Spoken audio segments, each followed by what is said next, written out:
You make a good point there, the defensive adjustments, Greeny and Doris Burke. Let me ask you, though, about the offensive end, because so much of that is about Giannis. On this general belief that when things went wrong, they would just give it to him and say, bail us out, and he would wind up shooting bad-looking shots and shooting far too many threes.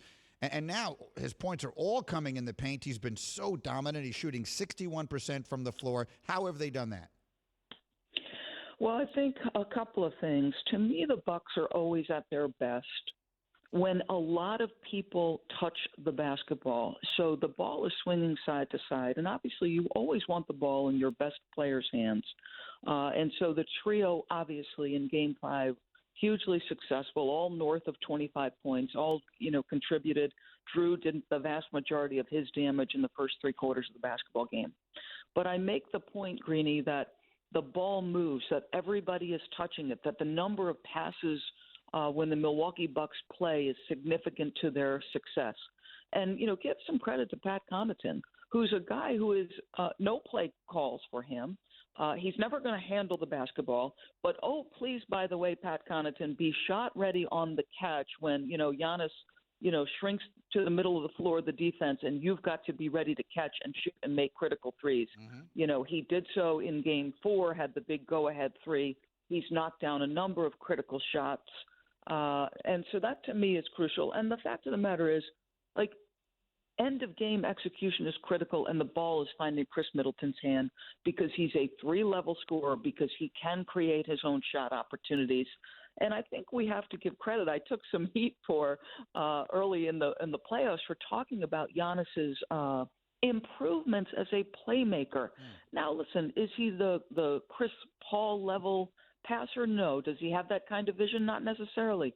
But the fact of the matter is, he can take efficient dribbles and then find the next right pass. And I think we have to give him credit for processing a possession, as the time is, dwindling and the floor is shrinking. Give him some credit for processing what he's seeing and making the right pass.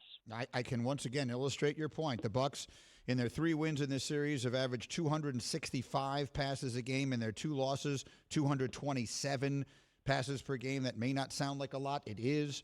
That is a big disparity, and so as the ball moves, so do they. Doris Burke with me on the Goodyear Hotline, helping you discover the road ahead. Goodyear, more driven. The other thing that I'm hearing more and more people talk about, and look, I'm not trying to take anything away from Chris Middleton. He's been terrific, and he's been there when they've needed him. But I feel like Jrue Holiday's defense on Chris Paul has done as much to turn this series in Milwaukee's favor as anything. Chris Paul, if this thing ends tonight and he doesn't play any better, Chris Paul is going to wake up in the middle of the night with nightmares about Jrue Holiday for weeks after this series is over. I think his defense has been as important a factor in this series as anything else that I've seen. What have you seen? 100% co-sign. We've been beating that drum on our radio coverage, John Barry and I, unequivocally, that Jrue Holiday's defense has been a major, major factor. The number of times that Chris Paul is met prior to crossing the half-court line, the incredible pressure at the point of attack, the ability to use your lateral quickness, your instincts, your 6'3", 205-pound frame against a guy who is 6 feet, 175 pounds. Listen, Greeny, over the years, at the end of seasons, as I'm trying to vote for various awards, first, second, third team, all defense, obviously this past season was a little bit difficult for me to do this. Normally, I will talk to players and just say, hey, I'm struggling with X and Y. I'm down between these two guys for first team versus second team all defense. To a man, over the last several seasons, the first person guys mention as perimeter defensive players is Jrue Holiday. Like the tenacity, what's required physically and mentally from Jrue. Chris Paul is going to wake up and know that he's looked opposite a guy who absolutely was a monster and a terror and a menace defensively.